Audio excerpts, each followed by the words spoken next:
Now, on to today's very topical seminar about the current housing crisis and issues affecting older Australians.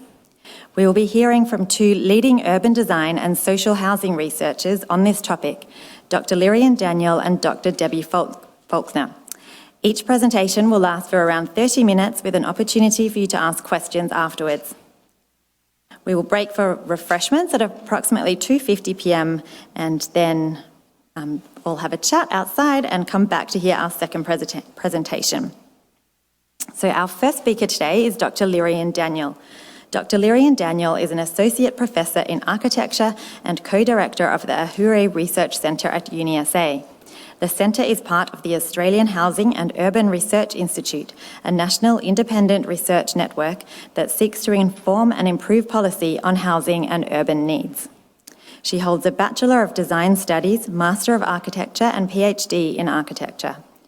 Her research focus is on urban and regional planning, architecture, human geography, applied economics and housing issues. Lirian will be sharing the findings from her recent study into Australia's housing temperatures and the effect this has on health and well-being. And I'm sure you would not be surprised to hear that many of us are living in very cold conditions. Please welcome Lirian Daniel.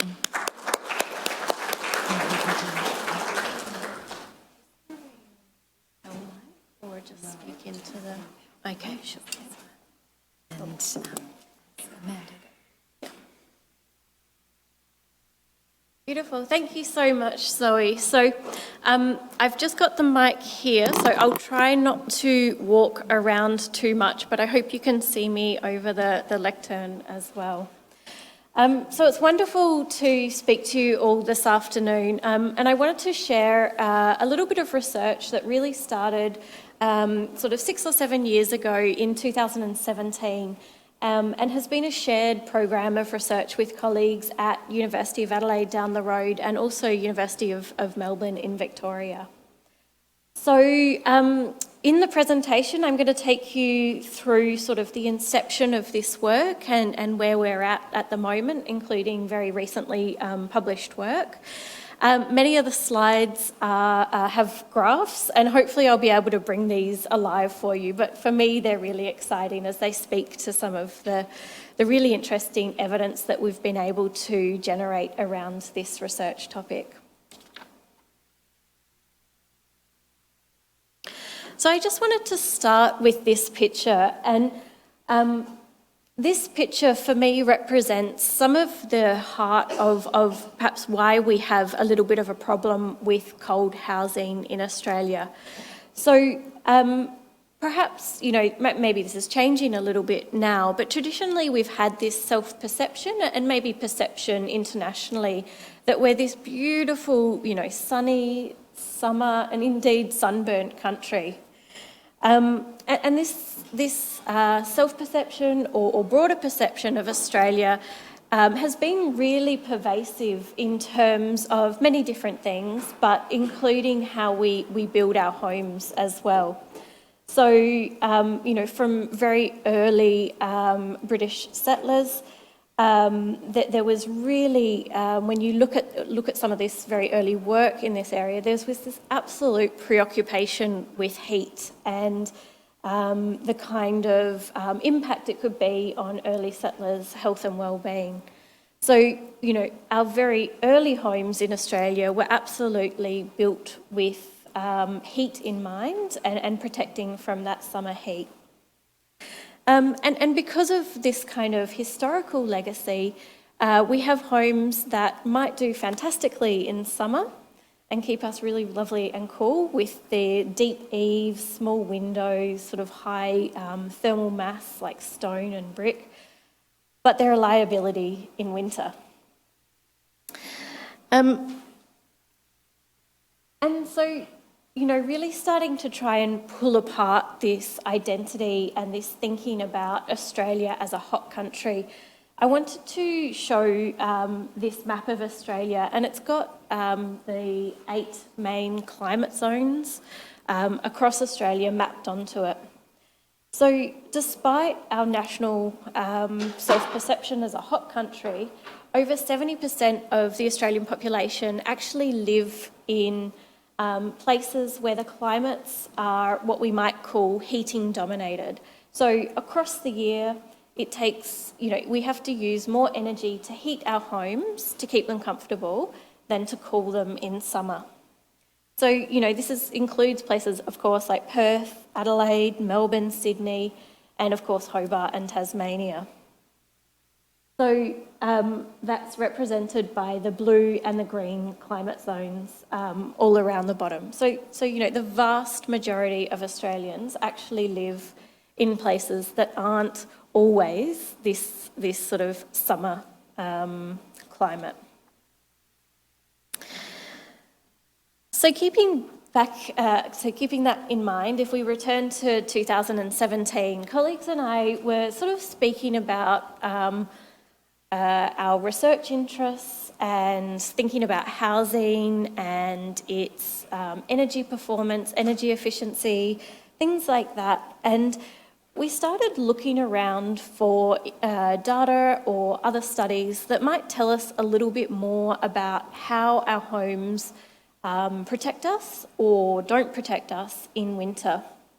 So quickly we came across this really pretty stark study that was published in 2015 in The Lancet by, I think it was led by a researcher called Gasparini, but it had researchers from many different countries globally.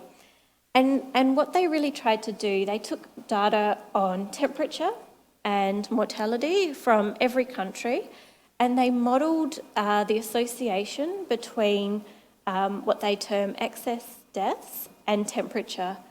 And what's really striking about this graph is that you can see Australia at the very left, and you can see that excess deaths are, or the proportion of deaths related to cold temperature are far higher than those related to warm temperature or heat waves, and that the proportion of cold-related deaths in Australia is actually far higher again than places like Canada or Sweden. So you may have heard some of these sort of statistics quoted, in the media. Often at this time of year, these kind of articles come out. So in the discussion of these results, some of the authors of this study and other people that had sort of some background in this area sort of pointed to our poor housing conditions as one of the potential reasons that we might see this real spike in mortality during the colder months. So my colleague Emma Baker and I did a little bit of what we would call quick and dirty analysis. So we were thinking, okay, but what data can we find in Australia? What's available for us to try and start pulling apart this story a little bit more? So we, in a very sort of simplistic way, just took information on mortality rates from the ABS and information on the climate from the Bureau of Meteorology, and just plotted in this graph, and this is for South Australia, basically the mortality rate across the year against the monthly averaged temperature. And I think for us, what this so clearly demonstrated was that during the warmer months, there's lower than average, quite substantially lower than average mortality rate, and then it really peaks in late winter and early spring. So again, we were starting to build up some evidence around, okay, what's happening here with our housing and our perhaps mortality or other health and wellbeing issues. But at this stage, this was still very early on in the work, and we wanted to go, okay, that's brilliant. This talks, I guess, about the external climate, but what's actually happening within people's homes? How does that relate to the climate that they're in? And at the time, there was also a lot of sort of media attention around things like this, and you may have heard this term of Australian homes being referred to as glorified tents, which tends to also come out at this time of year, but we really wanted to test the assumption of how housing is implicated in this relationship and, to what extent is it because there's cold conditions in people's homes. So this graph represents one of our really early field studies here in South Australia, where we put temperature sensors within about 20 homes across the Adelaide region for a winter period and into early spring. So it was a very small sort of pilot study, but we wanted to start producing some sort of evidence, to see whether there was actually perhaps something worth investigating further here. So across the winter period, you can see, so this is basically just the thick black line, is the average condition across all of the homes within the living areas that we sampled for that period. And the red line is the World Health Organization recommended minimum indoor temperature. So this is 18 degrees, and basically the World Health Organization arrived at this temperature by looking at all of the available evidence that was out there, and 18 degrees was the sort of point at which studies started to identify the health impacts of cold temperature. So that's why we have that benchmark. And you can see with the houses that we monitored that year that there was very little of the time that the average conditions actually got above that minimum threshold. So this was, one of the really early pieces or results that came through that pushed us to keep sort of exploring this area.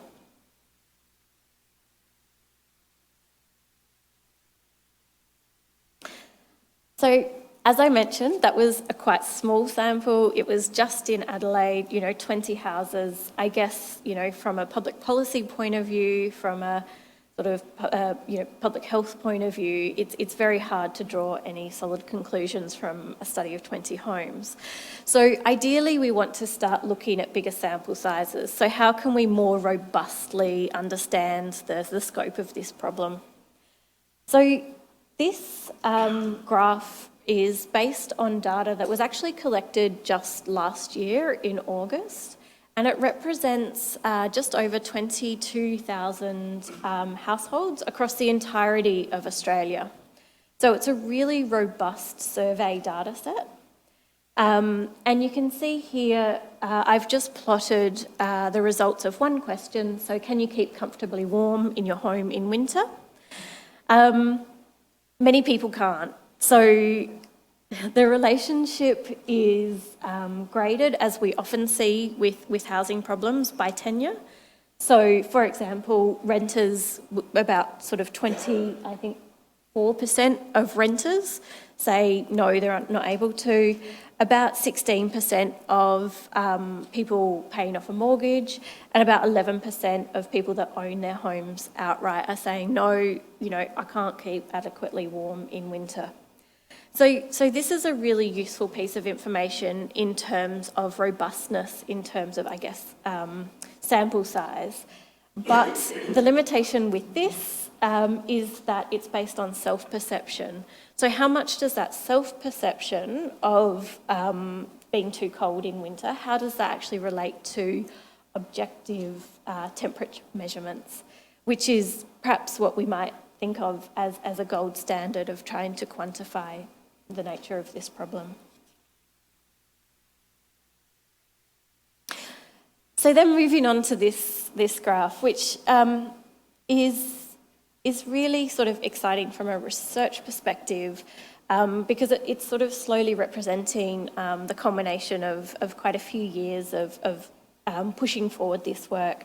So this graph was in a paper that was actually published last week, and it comes from, we've sort of taken the first tranche of data from a bigger study funded by the NHMRC, or National Health and Medical Research Council, to start to compare the temperatures in people's homes during winter from a larger sample size to that World Health Organization benchmark. So this graph represents the first 100 homes, and they're homes spread across 5 states. So Perth, Adelaide, Melbourne, Hobart and Sydney are all represented here. The broader study, we actually managed to monitor just over 500 homes, so that will be sort of, we're undertaking the analysis work at the moment. What's really valuable about this work is that we're getting much more robust in terms of sample size and also coverage over sort of different types of socioeconomic conditions within the homes that we're monitoring. So hopefully we're more able to reflect some kind of general population within the country. So what we found from this is that about 4 out of 5 homes from this work were too cold by World Health Organization standards. So on average, over the winter period, the homes were 16.5 degrees during waking hours. So we've tried to be even more careful in our estimates, and we've taken, nighttime hours where maybe it doesn't matter if the temperatures drop so much. We've taken out hours where people tell us that they're at work, so maybe that doesn't matter as much.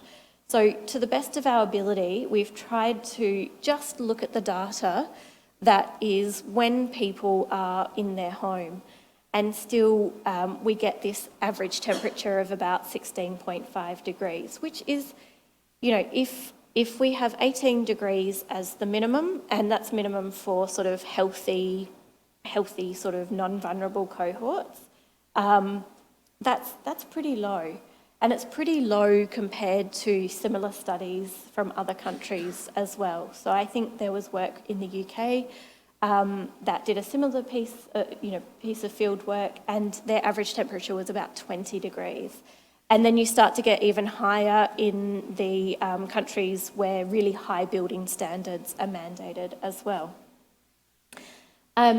The other thing with this sample is that it's not just low-income households, it really does cover the spectrum of income. So that tells us it's not necessarily just about people's capacity or lack of capacity to pay for heating, but there's also something else happening in there, which could be building standards. It could also be a bit of stoicism on our part, cultural norms around or societal norms around heating as well. So this work really showed us that actually the problem is likely to be much greater than we initially anticipated. Initially, we were working with estimates around 5% of the population impacted by cold homes, and this has taken us up to about sort of 75, 80%. So, why is it important? I've already touched on this a little bit, but being in cold temperatures has absolutely measurable impacts on our health and well-being. It spans physical health as well as mental health. So this graph shows work that was led by Professor Rebecca Bentley, who's a social epidemiologist at University of Melbourne. But what we tried to do with this work was to take a secondary data set and try and look causally at the health impacts of being too cold in our homes. With this particular data set, the most significant results were for depression and anxiety. So we were able to demonstrate a causal relationship there, though internationally there's been a lot of work done on cardiovascular and respiratory disease that shows very strong links to decline in health and well-being from being in a cold home. So this kind of work has then, particularly within the group at Melbourne University, started to lead into thinking, okay, there's an issue here. We know it has impacts on health and well-being.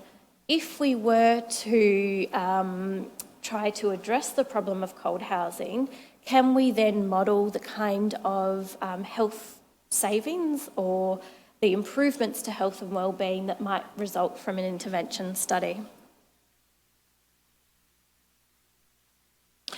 So this is work that was led by Dr. Ankur Singh, and this was early, or probably the first study that tried to go, okay, if we were to completely eradicate cold housing in Australia, which is, that's perhaps a little bit of a hypothetical scenario, but what kind of measurable health savings might we see? And in this piece, he just focused on cardiovascular disease.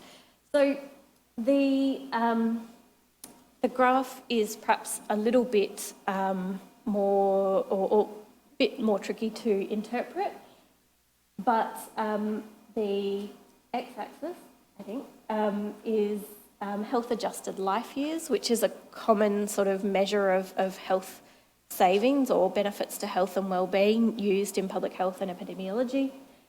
And the y-axis is a series of different interventions for cardiovascular disease.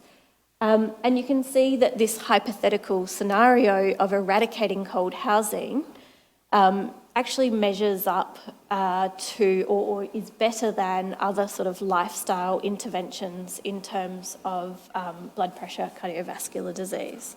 So this was early work, and the team at Melbourne University have continued to improve their models as new data comes through that can enable them to improve these models as well. I guess what this shows is that this is, intervening in cold housing or improving cold housing is not just a question of whether we're comfortable or not. It actually has these broader savings in terms of people's health and savings to the healthcare system as well.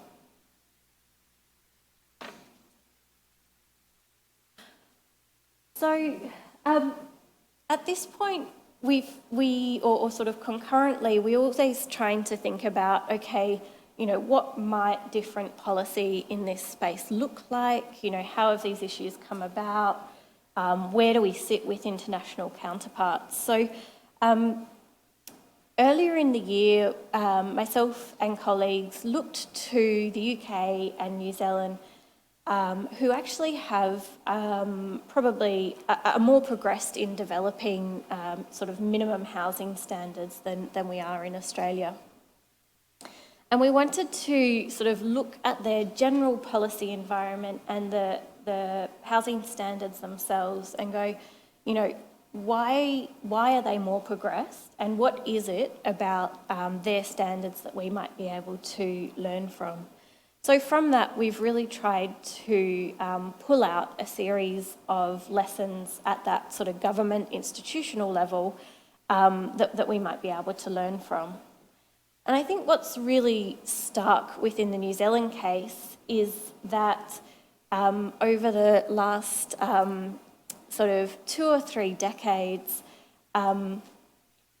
there's been a really, really strong research community or research group that have done work in this area, and they have worked very closely with policymakers. So there's been this really close dialogue between the actual research that's happening and then the policy sort of change that's stimulated.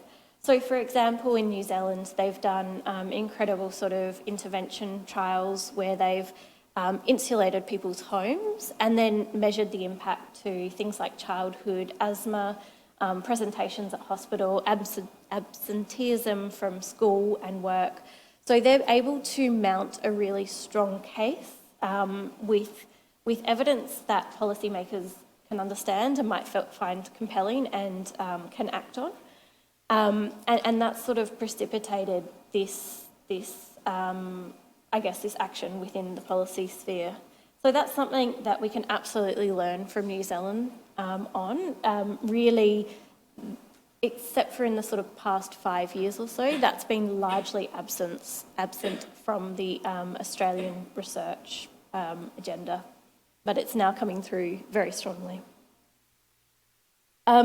The other thing that they've done really well, and this is probably reflected in the UK case as well, is they've made these issues community issues or social issues.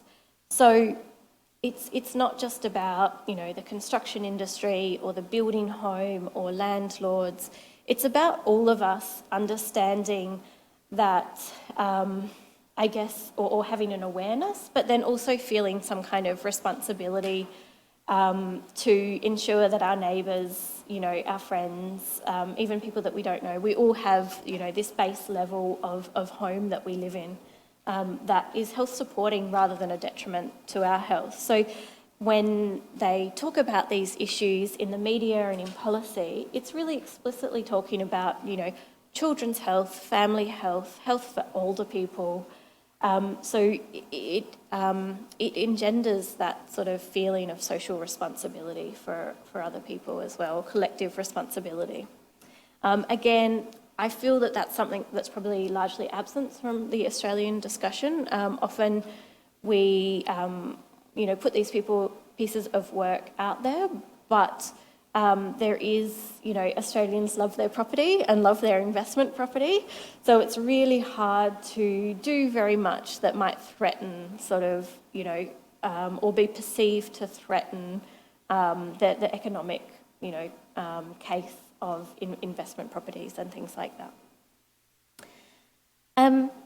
The other thing that is done really well in both cases, and in Australia hasn't been done very well over the past couple of decades, is actually being able to have a regular survey of the homes and the conditions of homes or the housing stock across the country.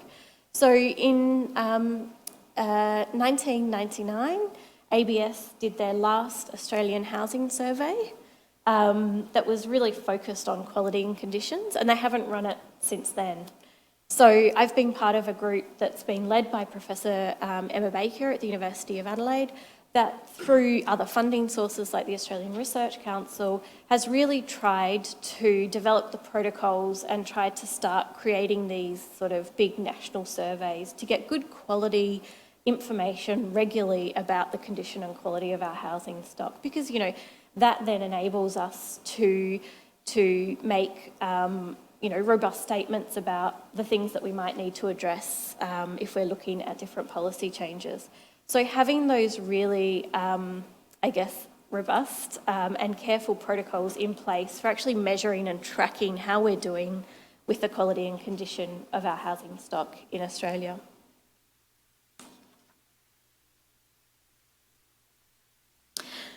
So that's a very quick whip around some of the work in this area that we're doing. Myself and colleagues, again, primarily from University of Adelaide and University of Melbourne. And I really hope it's conveyed some of the sort of importance of why we do need to switch that heater on in winter, particularly on these frosty mornings and really, really cool afternoons. It's not just about us feeling cosy and keeping warm and comfortable, but it really is about our health and well-being and that of our families as well. Thank you.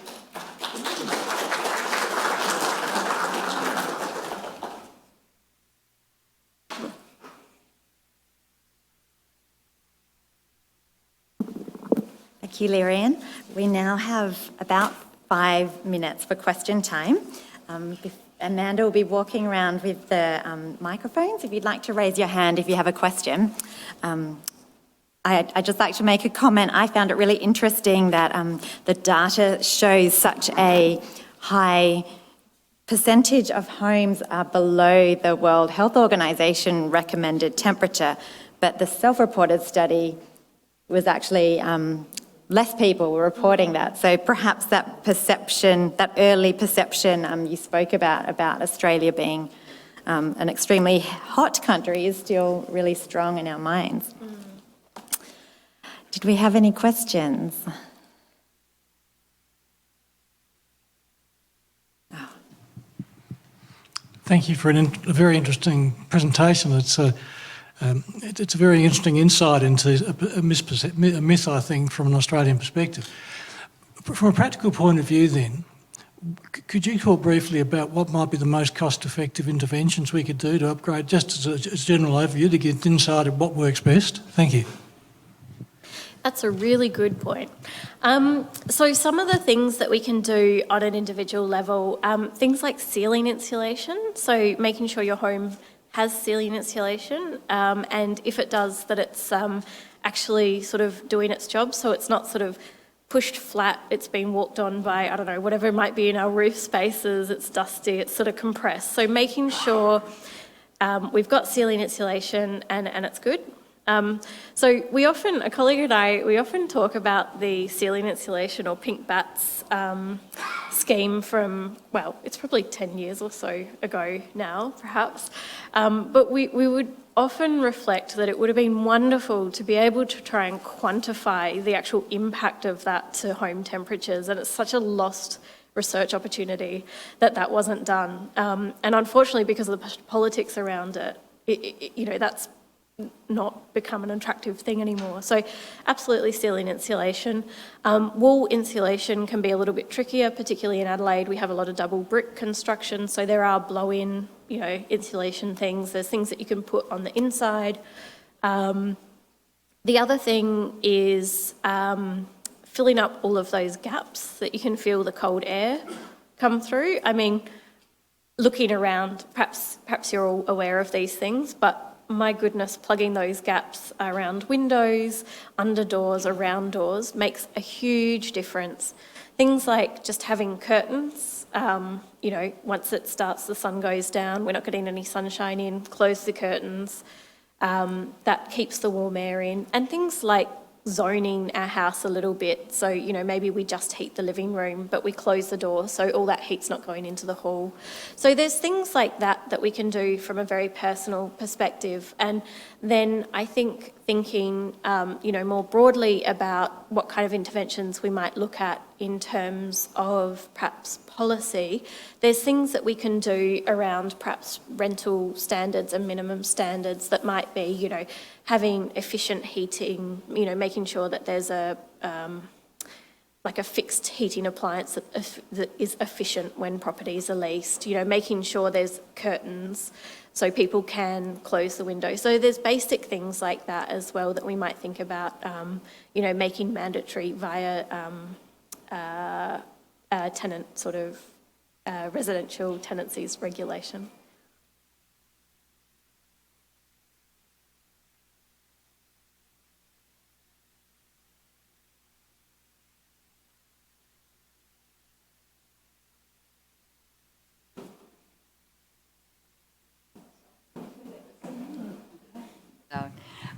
Thank you. I thought that was really interesting too. But I just wondered, is there any difference in the minimum temperature for nighttime? You know, 18 perhaps is reasonable during the day, but what about when we're sleeping? Can it be lower and still be healthy? That's a really good question, and something that we haven't explored and would absolutely.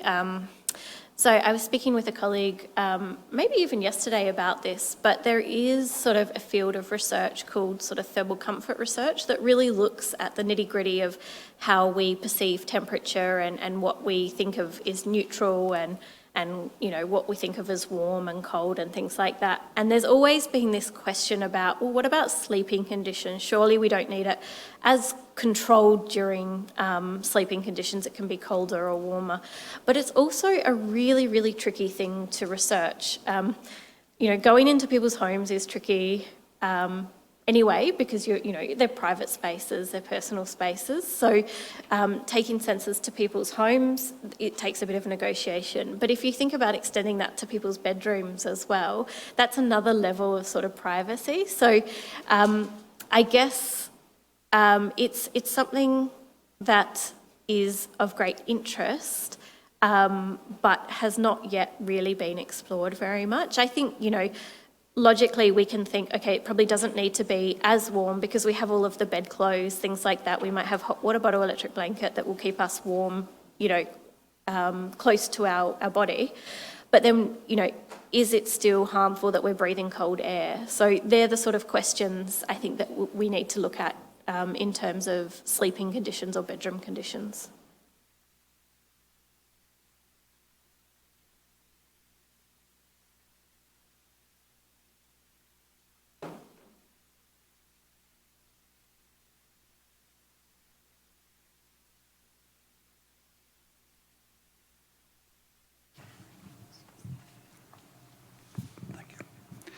Thank you.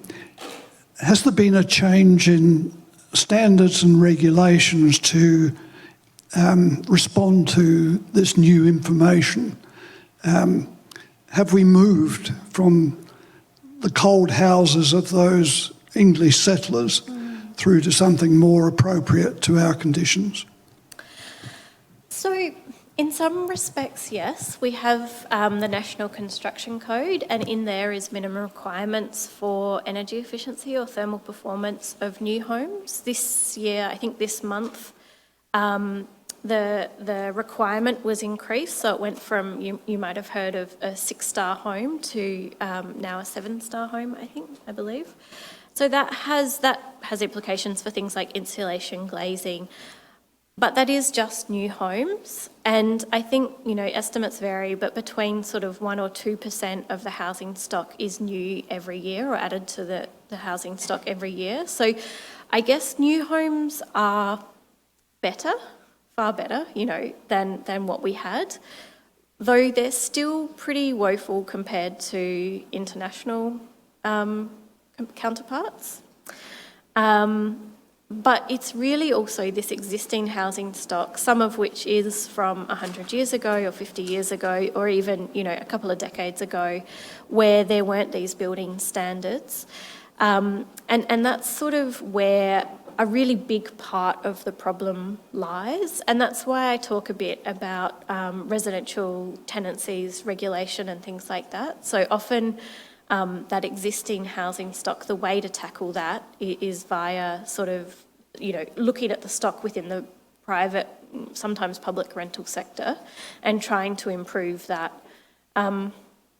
So in some respects we have improved, but in many respects there's still a really long way to go.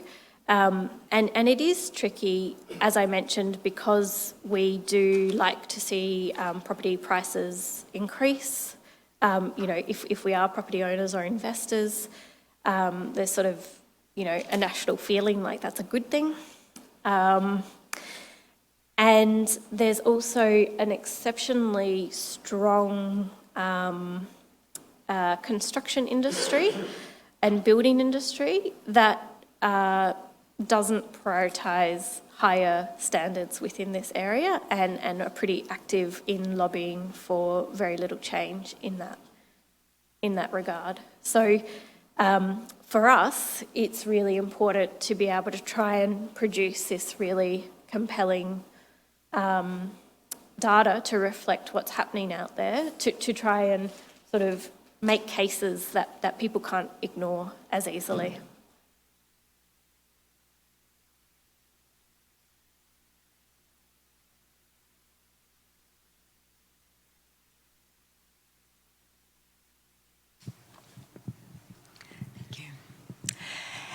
Is it healthier to maintain a warmer temperature at night than to have the window open slightly to get fresh air in? I honestly, I've not done specific research around that, so can't give you an answer based in the research, but it's a very interesting question. Weighing up this, we want the fresh air, but we also want the warmth. So it's so interesting, and there's so many competing factors around how we heat our homes, that desire for fresh air versus keeping all of the heat in. So it's a really good point, but I can't give you an answer based on research, sorry.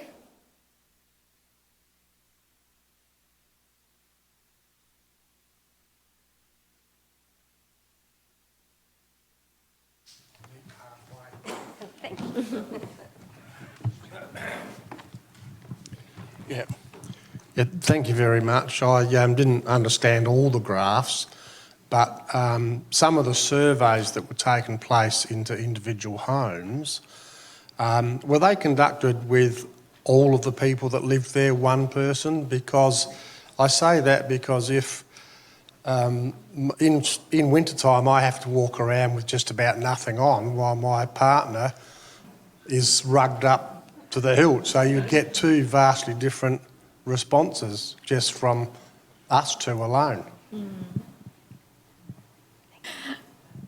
That's a very good point. And the survey that I spoke about, that's about 22,000 or over 22,000 Australian households, does just ask one responding person from the home.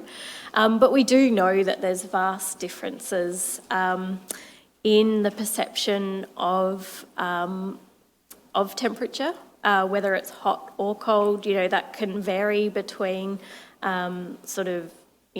males and females. It can vary across different ages. It can vary, across people from different countries as well. So the field that I mentioned earlier, sort of thermal comfort research, does a lot of work looking at those differences in perception between different people. I guess reflecting on this work, I would say that because of the number of people that we're asking, and because we're reaching a quite wide range of different people, that we're starting to achieve, some pretty good representativeness of the Australian population, we can have confidence that we are picking up, the people that feel quite warm and the people that feel quite cool. So in broad brush strokes, perhaps we can say that sort of averages out when we are getting these higher sample sizes. I guess it's also the benefit of doing things like looking at the self-reported or the self-perceived measure of cold versus then the actual recorded temperature within the home. So trying to get at the issue from many different ways to try and, I guess, more accurately represent, okay, what's the real issue? If we have limited resources, where should we really target our attention? Thank you all for these great questions, and please, once again, thank Dr. Leary and Daniel for her presentation. Welcome back, everyone. I hope you're all feeling refreshed and not too cold from standing outside. I'm now delighted to welcome our second presenter, Dr. Debbie Faulkner. Dr. Debbie Faulkner is Co-Executive Director of the Centre for Markets, Values and Inclusion here at UniSA. Debbie is a human and social geographer working in the areas of housing and ageing, health, aged care, social participation and well-being of older people, and the housing of at-risk groups in the community, including people with a disability, women, and those who are homeless or at risk of homelessness.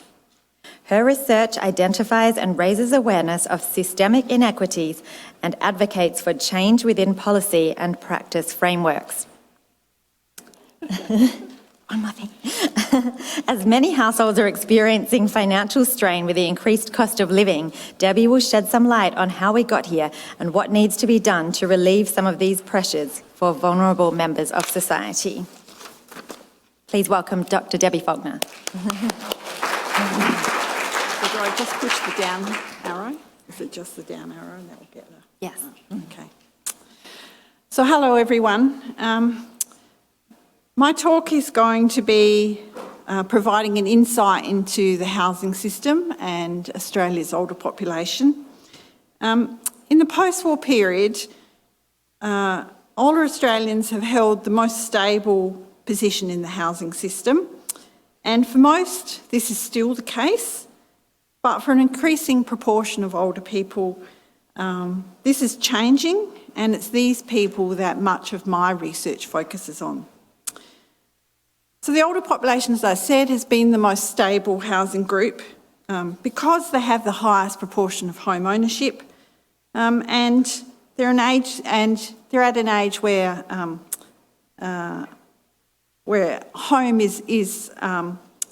home ownership provides them with a place to call home.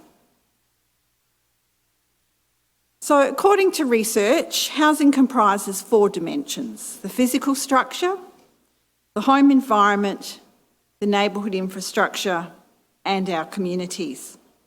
All of these can have a direct or indirect effect on our physical, social and mental health, and housing and neighbourhoods have an important contribution to make to our sense of well-being and our sense of place in the world. And we've heard Lyrian talk about how the physical structure can impact our health. So ageing in place. The creation of home as a place of identity and belonging accumulates over time and hence increases its significance and meaning as people age. People develop a sense of identity, a sense of emotional attachment to their local neighbourhood over time through their social connections with other residents, their familiarity with the community services in their area, the retail, the transport services and recreational amenities, for example. The loss of such attachment to home and community and neighbourhood through involuntary relocation can be stressful or even a traumatic experience of disconnection, and building attachment to a new home and a new community and neighbourhood may not be an easy process for many older people, particularly if it's not their choice to make that move. This explains why internationally most people prefer to stay put to age in place. Now, initially, ageing in place was taken as the actual specific dwelling in which you're in, but we've learnt that people can have connections to communities in different places. So you might have a home in Adelaide, but you also might have one in Victor Harbor or Port Elliot, and you're as connected to that community as you are to your community in the city. So it doesn't matter where that community is, but having attachment to that community is important. So ageing in place is now something that is favoured by governments dealing with ageing populations. There are a range of policy settings that support ageing in place. So we've now moved from placing older people in nursing homes to providing as many aged care services to be available to be used in the home. There's some financial support for home modification, and there's the development of accessible, adaptable or universal design for housing, and now enabling technologies. There are a range of activities that also can improve our neighbourhoods: accessibility and safety of public pathways, street crossings, the provision of benches and seats, as we now see in a lot of the shopping centres that never used to be there before, but as shopping centres have become much bigger, we now have resting places within those shopping centres. Lighting at night, convenient walkable access to retail community facilities and access to public transport.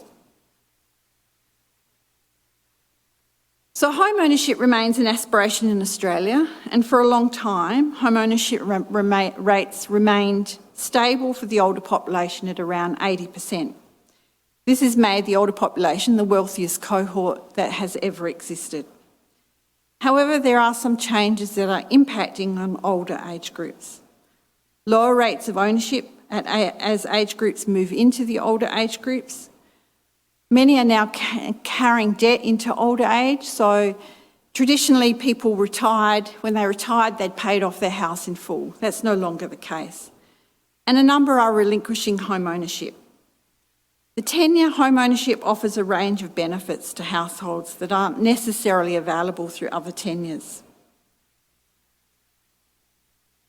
So what's happening? Well, we hear about the difficulties of young people not being able to get a foot in the door. Home ownership rates are falling at all ages and falling considerably for people aged 65 years and over, from 76% in 2019 to an estimated 57% by 2056. Of greater significance is that it's estimated for lower income retirees, home ownership rates will decline from around 70% today to below 50%. This is highly significant because home ownership is identified as the fourth pillar of our retirement income system. It's a hedge against an austere older age. The other pillars are super, non-super savings and the age pension. And our age pension is predicated on the fact that you're a homeowner. Declining rates of home ownership amongst the older population are occurring at a time and in a housing market that is increasingly unaffordable to people on lower incomes.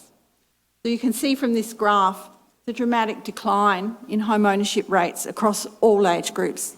What we hear in the media is specifically about just young people not being able to get into the housing market, but that feeds through all age groups over time. So public housing. Public housing was always for those low-income people that couldn't afford home ownership public housing was always a good option for lower income older people. In many respects, it represented home ownership other than the fact that you had to pay rent. But the public housing system is under great pressure and facing multiple challenges.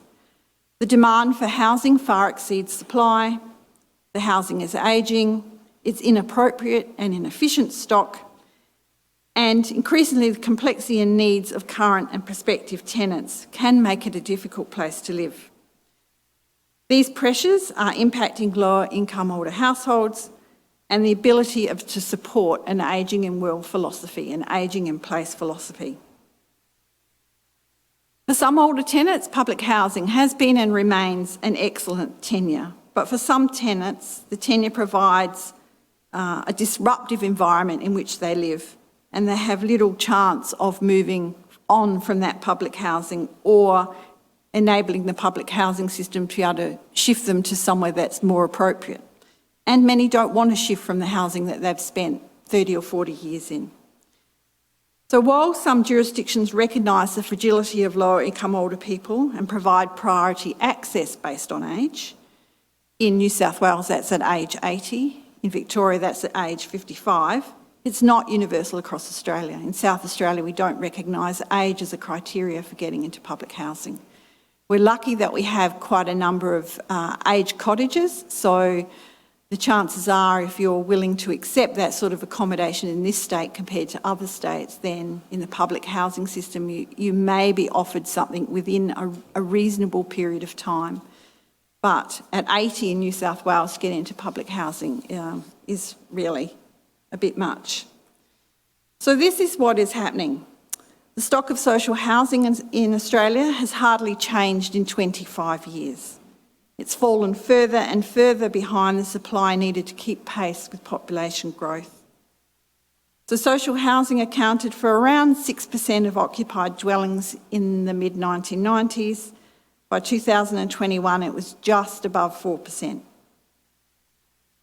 So rather than reflecting active policy, such as large-scale privatisation or demolition, it's generally a cause of neglect. We have neglected the public housing system or governments have neglected the public housing system for a very long time, and now trying to catch up is also going to take a very long time.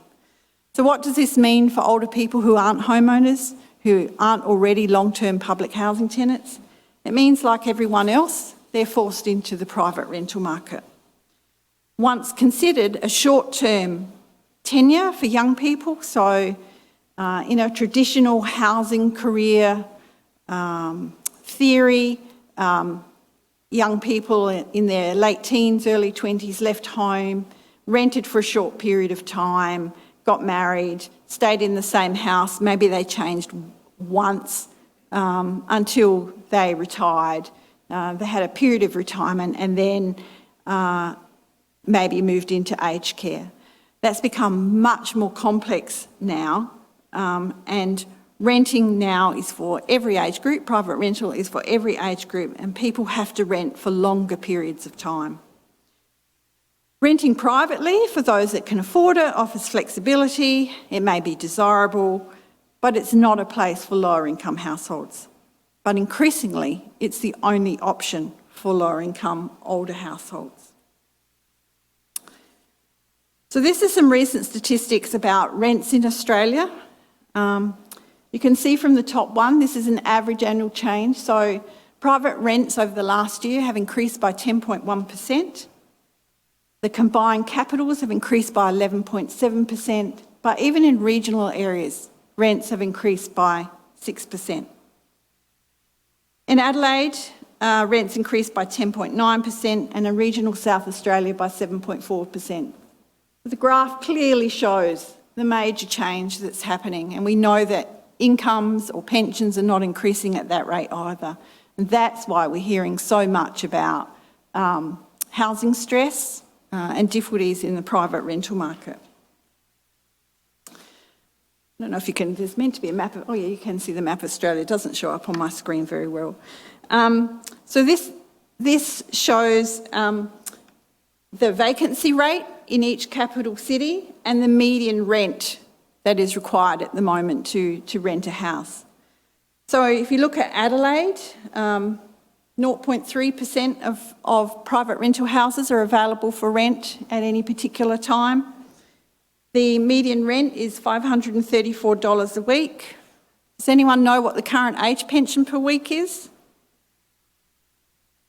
$532 a week. So if you're trying to pay for private rental out of your pension, then you're looking at housing at the bottom end of the private rental market. And some of that housing is in fairly poor condition. For a couple, the current age pension is $800 a week. So as a couple, you may be able to scrape by in private rental property. But if one of those partners passes away or has to move into aged care, that changes your situation dramatically. So every year, Anglicare, the national Anglicare body, holds a housing affordability snapshot. What they do is look at all of the properties available on the private rental market on a particular weekend, and then they see what ones are available for particular income support people within the community. So those that are on youth allowance or whatever the employment pension is, and for people on an age pension, people on a disability pension. So the latest one indicates that just 1% of properties were affordable to people on an age pension, and only 0.4% of properties for a single age pensioner. So this leaves many in a precarious housing situation, and in some instances, it results in older people becoming homeless. So this graph just really shows you the relationship between tenure, living on a pension and poverty. And you can see that those who rent in the private rental market are much more likely to suffer financial stress than homeowners or renters in the public housing system. In the public housing system, rents are controlled at 25 to 30% of your income. When the pension goes up $1, so does your rent go up $1, but it still stays within that proportion of your income. Nearly half of all retired renters are in poverty, with incomes below the median. These numbers will only grow as fewer retirees in future own their homes. So if you remember those graphs we looked at before with the rates declining, that means that poverty is likely to go up, or it's highly likely. So is private rental a good option for lower income people? Well, we've discussed affordability. In that instance, no. Limited security of tenure, so most agreements are for 12 months. The older you get, the harder it is to keep packing up your goods and moving on to somewhere else to pay for utilities, etc. So it becomes very hard for older people to want to continue moving if they can't renew that tenancy agreement. The quality and suitability of the stock is questionable. As I was saying, if you have limited income, you have limited choice. And some of the conditions, as Lyrian would know, that having done some work on rental housing conditions, some of those conditions can be pretty awful.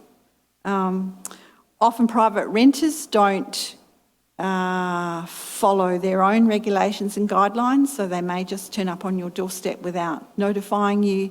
So there's a whole lot of issues that can really make it a difficult tenure for older people. As people age, they often need some sort of assistance. They might need a rail in the bathroom, they might need a ramp at the back door or the front door. Chances of getting that in the private rental system is very difficult. So there's an inability to adapt that housing, because it's not your own, to changing needs. As I said, there's a declining access to properties. And this precariousness in the private rental market, particularly in the metropolitan areas, is driving people to regional areas. But regional areas through COVID have also seen increasing demand, increasing rents. So this is all leading to increasing risks of homelessness. So the number of homeless people aged 55 years and above. So how we describe what's an older population varies depending on how you're looking at it. We've generally accepted older people as the age at which they could receive the pension. That was the age at which we measured how we would statistically measure older people. That's changed over time. If you're a lower income person, that's sort of been dropped back to 55 because you have often suffered a lot through life, and so your physical condition at 55 is not the same as the physical condition at someone at 65. So if you're surviving on a lower income, we now look at people who are 55 years and above. And you can see over the last 3 censuses that we fill in every 5 years that the number of people 55 years and over who are homeless. Now, homeless can mean you're living on the street, living in your car. It means you're living with family, you're living with friends. It's sort of a temporary form of accommodation. Has increased. Now, compared to other age groups, the numbers are not huge, they're growing, and that's the important point. This age group is experiencing the fastest growth in homelessness. One of the reasons for that is some of the issues that I've mentioned, but it's also because older people are not familiar with homelessness services, and homelessness services aren't familiar with dealing with older people. That's improving now because homelessness amongst the older population is becoming more prevalent and the services are having to adapt. So the number of older people accessing homelessness services has risen by over 11,000 people in the last decade to over 25,000 older Australians are now accessing homelessness services to go and get assistance because they've got issues with their private rental. They might also have issues in public housing, or they're actually on the street. So this is just a snapshot for the last available data of the clients receiving support from specialist homelessness services. So you can see that the gender, the age and sex, the sex breakdown, gender breakdown is not that different between males and females. You can see that there are some Indigenous clients, quite significant numbers really in terms of their overall representation. You can see that there's quite a large number in Victoria, and I'm not quite sure why that is. It might be something to do actually with the data rather than intrinsically there are more homeless older people in Victoria. You can see that many of them are returning clients. They're not only going to the homeless services once, they're going 3 or 4 times. You can see from the bottom on the left-hand side the proportion who are actually experiencing homelessness, which is the dark bar, as opposed to those that are in some sort of type of precarious housing or at risk of homelessness. So they're coming to seek support before they get to a crisis. And the last graph is showing the distribution across the country in terms of major metropolitan areas, regional centres, rural and remote. And of course, most of us live in the metropolitan areas. That's where most of the older population is. So it's not surprising, and that's where most of the services are. It's not surprising that it's the metropolitan areas. Older women are one of the growing groups of people who are homeless. They're the new face of homelessness. Their struggles are often hidden because they're more likely to be couch surfing with a friend or family rather than being noticeable on the streets. There are a number of factors that make homelessness amongst older women different to homelessness amongst older men. One of those is domestic violence, the fact that they're living alone. They haven't had continuous employment through their life. They've taken out time to raise children, to care for ageing parents or whatever, so they have a broken labour force participation. Not necessarily had super, those sorts of things, not being able to accumulate any savings that are their own. Many have a lack of family support. Some older people lose their home because they sign their house over to their children because their children promise that they can stay there until they die, and then those circumstances change. A loss of a partner or relationship breakdown can also lead to homelessness. as for any group, they can suffer mental health issues, etc. And homelessness is often caused by a crisis in someone's life, such as losing their job, illness, or eviction from private rental. So in terms of outcomes from service provision, you can see from here that you can provide it with long-term housing, assistance to sustain a tenancy, to get some material aid or brokerage money, or short-term emergency accommodation, or some form of transitional housing. And you can see the dark part of the bar is where that service has been provided. The middle bar, the middle blue colour, is they've been referred to some other service, and the light blue bar is that they didn't receive a service at all. So the homelessness service wasn't able to meet that person's needs, and they're probably the people that are continually returning. So, an insight into the multiple influences of being at risk of housing affordability issues and homelessness. As noted in this quote, it's the cumulative aspects over a lifetime that can increase the prospects of being at risk in older age. So, colleague and I have done some work looking at precarity in housing and homelessness in each of the different states, and we actually went and spoke to older people who were at risk of homelessness. Many were very happy to talk to you because no one had ever asked them why they were in the situation they were in, and they valued the fact that someone was interested in finding out what the issue was. So as you can see from this quote, this lady had a son, but she didn't want to let him know the situation she was in. She was looking for work but having difficulty, and she was threatened by the fact that in 6 months' time she felt that she would be homeless. Similarly, while people have a number of risk factors, they manage for some time, and as I said, it's a precipitating factor that tips them into homelessness. And this was a very sad case where this woman was, she had all her belongings really in boxes, and it had taken a great toll on her health. And that happens when people are struggling financially. They don't eat, they don't heat and cool their houses as they should. They don't go out.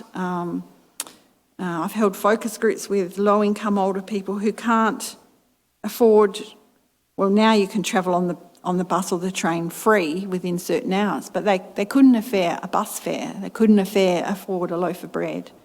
So it can have quite a detrimental effect on people's health. So it does take a big personal toll. So how do we get to this situation? Well, in the post-war period until the mid-1970s, governments took a hands-on approach to providing housing, in constructing public housing units, in providing cheap loans to enable people to buy houses. And it was these trends that led to the large numbers of home ownership and the aspiration of Australians to be homeowners. From the 1980s, the housing system was transformed. The government changed its point of view that it wasn't its role to provide housing.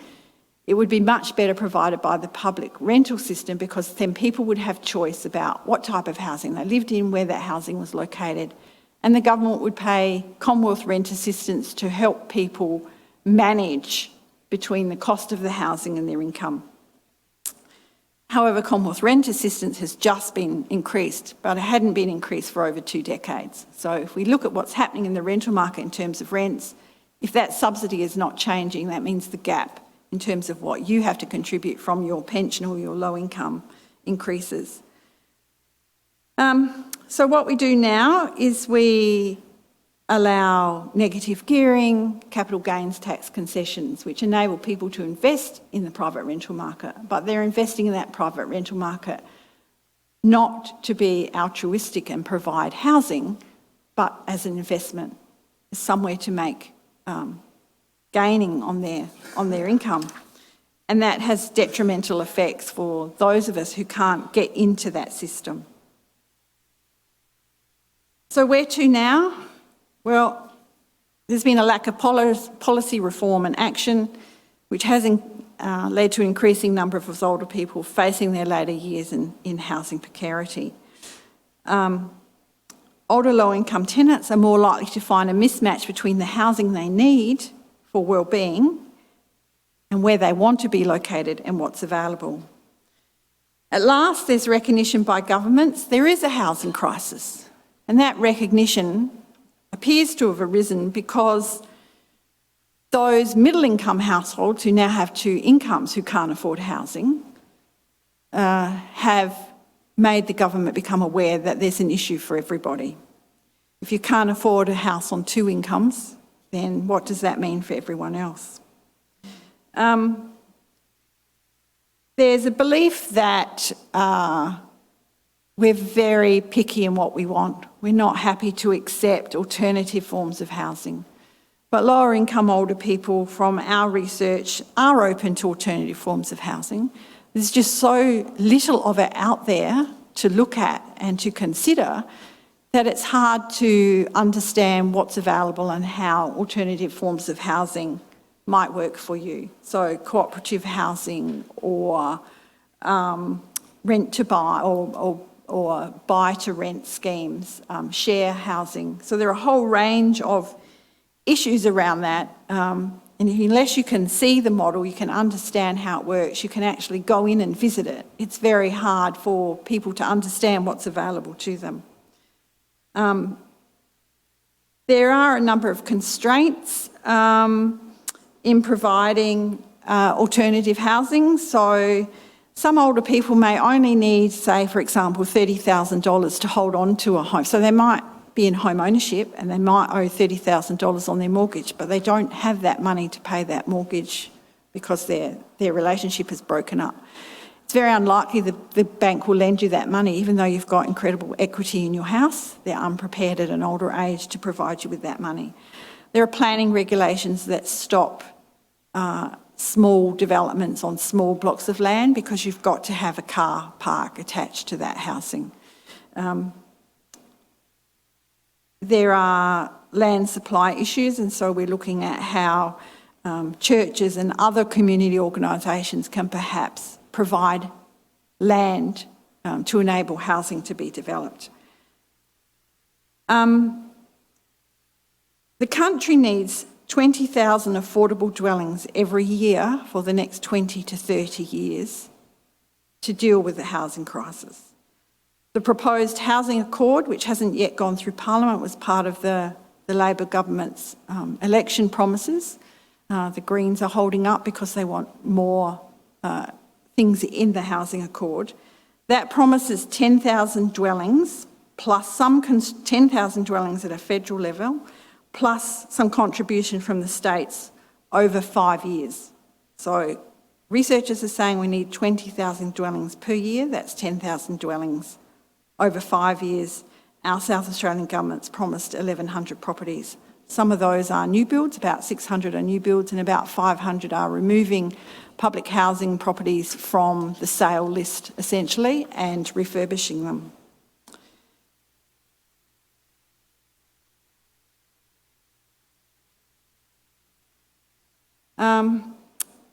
So in summary, the housing market for older people has long been characterised by significant continuity and limited change. But as I've pointed out, this is now changing, and there's increasing wealth disparity and increasing numbers of older people in precarious housing and homeless. There are limited housing options in terms of tenure, suitability and choice.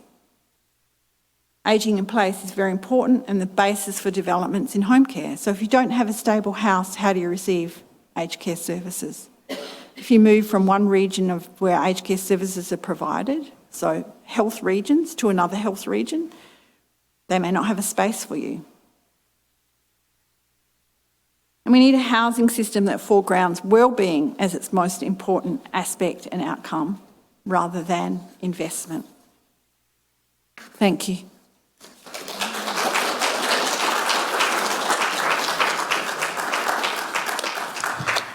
Thank you so much, Debbie. It's very concerning to hear the long-term impact of the current housing crisis. We now have some time for questions. So Amanda and Rebecca at the back will be coming around with the microphones if you'd like to raise your hand.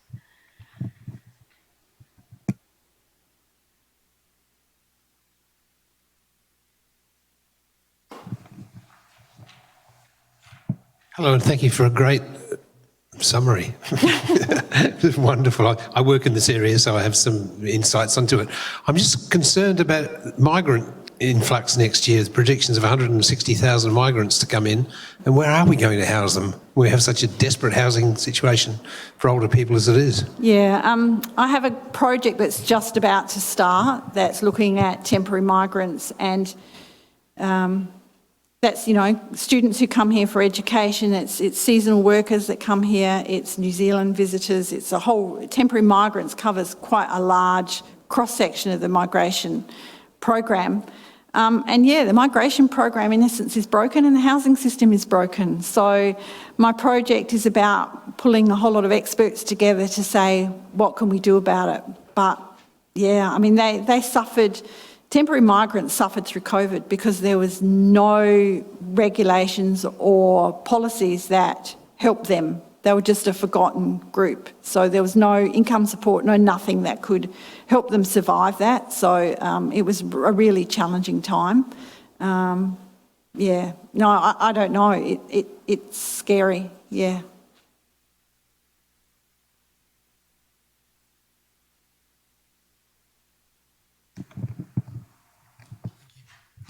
One of the interesting trends over time you haven't really commented on is the decline in persons per household. Yep. In other words, the difference between the number of houses constructed and the household formation rate. Could you talk a bit about that, particularly about some of the cultural implications? I remember from my own experience, previously they used to see a lot more multi-generational families, an increasing number of houses. Is that still a practical proposition, or has the time passed for that? It's a different proposition now. So I think you're finding a lot of younger people are staying home with their parents for longer. And if the parents move on to a pension or don't have the finances, that puts increasing strain on them. I mean, I'm not a low-income older person, but I have a 34-year-old and a 30-year-old who's still living home with me. And the reason for that is they don't want to go out in the private rental market and give their money to someone else when it's so hard to save for a deposit. So I'm happy for them to stay at home with me and save as much as they can, even though what they save, you know, doesn't quite match. The speed at which they can save doesn't match the increases in housing prices. But those intergenerational households are more about younger people staying with older people now rather than, and there are many more single person households than there were in the past. You know, you'd have families of four, you'd have grandparents staying with older people, staying with family. That does still happen, but it's more from the push from the younger people now not being able to move into home ownership themselves. And many of them will never move into home ownership. The research says if you haven't become a homeowner by the time you're 35, your chances of becoming a long-term homeowner are very slim. So we have to change our notion in this country of what's important in terms of tenure.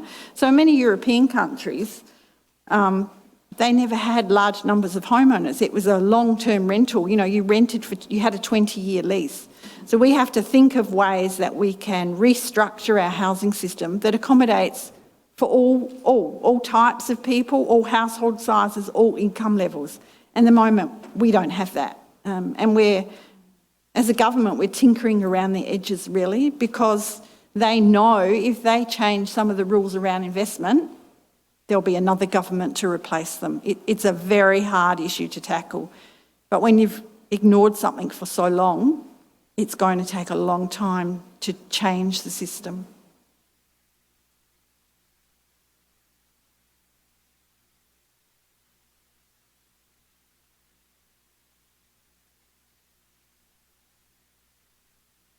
Was it on? Apologies to everybody for my coughing fit. I just wondered, I see that in New Zealand there's a lot of growth of tiny houses, and tiny houses for retirees as well as, and they're putting some of them at the back of properties. Is that being thought of here, or anybody doing it? nothing is done in large volume here. It's all sort of pilot stuff. Accessory dwelling units is sort of like having a tiny house in the back of your property, like a granny flat, like we used to know granny flats, but there needs to be a change in a lot of local government regulations around granny flats because they would allow you to build a granny flat but not put a kitchen in it. So there are a whole lot of rules that they said you could build them, but then they'd provide regulations that maybe you'd reconsider. So those things are slowly changing and will need to change. But yeah, we don't have, as I was saying, enough examples of people to go and look at and think, yes, I could deal with that, and we don't have enough agreement across state governments and local governments that this is something for them. I mean, in New Zealand, you don't. I went to New Zealand in February, and we stayed in it was like a double block of land that had about 30 apartments on it. They were single bedroom apartments, but there was no car parking. It was just each house next to it. Now, to park in the street was a nightmare. But a lot of older people don't necessarily need a car as they get older. If the public transport is good enough, then you could build some accommodation that didn't have car parking with it. I mean, aged cottage units in public housing didn't have car parking attached to the unit. So, yeah, we need to diversify and find different forms of housing in terms of structure and funding that would suit every age group. Doesn't necessarily have to be for older people. It will suit every age group.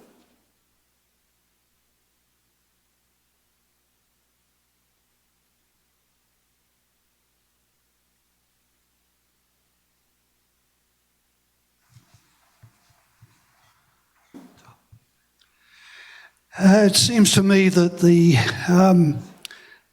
lobby group for homeless and close to homeless people is quite weak compared with property lobbying and those who are prepared to stand up for older people with negative gearing.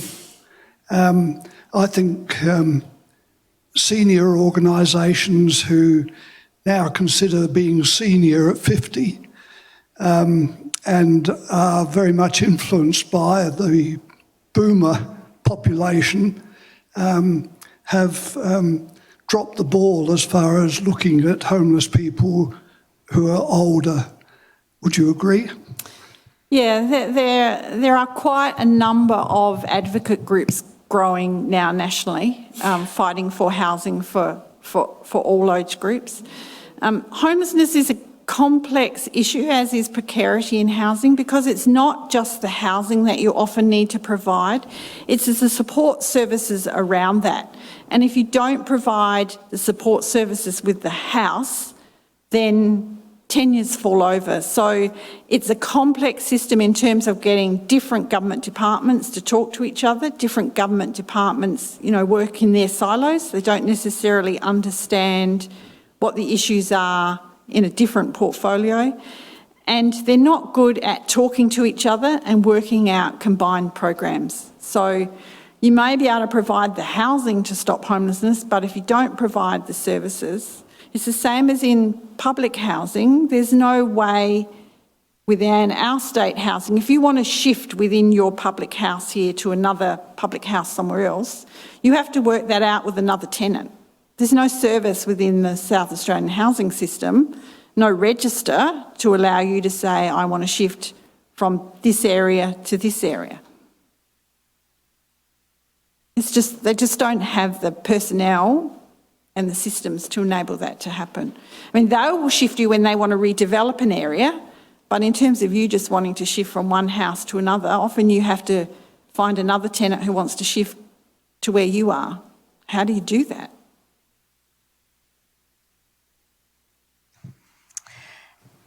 Thank you. We'll have time for one more question. Thank you, Rebecca.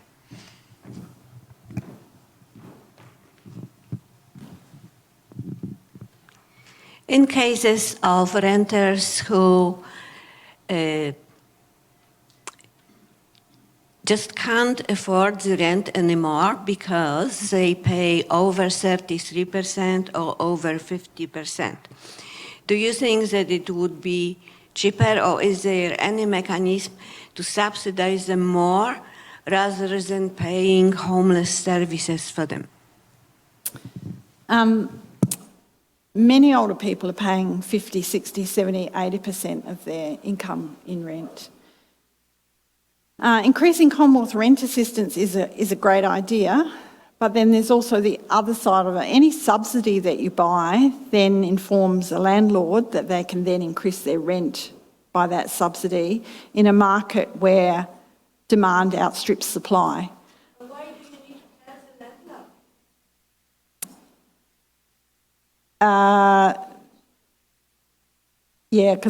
I don't know. Yeah, maybe, but generally that's what happens. As soon as they think you're getting an increased subsidy, and they would know if you're on a low income that you are getting Commonwealth rent assistance. They may not know exactly how much you're getting, but they would know that you're getting that.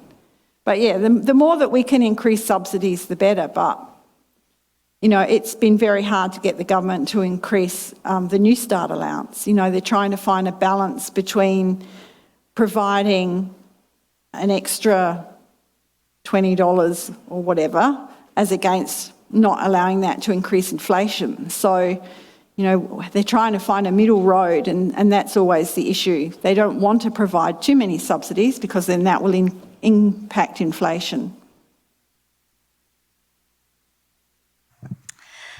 Thank you so much, everyone, for your very thoughtful questions. And thank you to our speakers, Dr. Leary and Daniel and Dr. Debbie Faulkner, for your really insightful presentations today.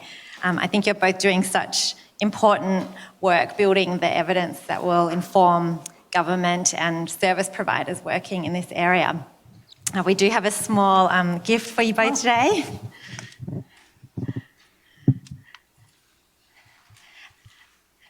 As a token of our appreciation. Please, everyone, join me in thanking our speakers today.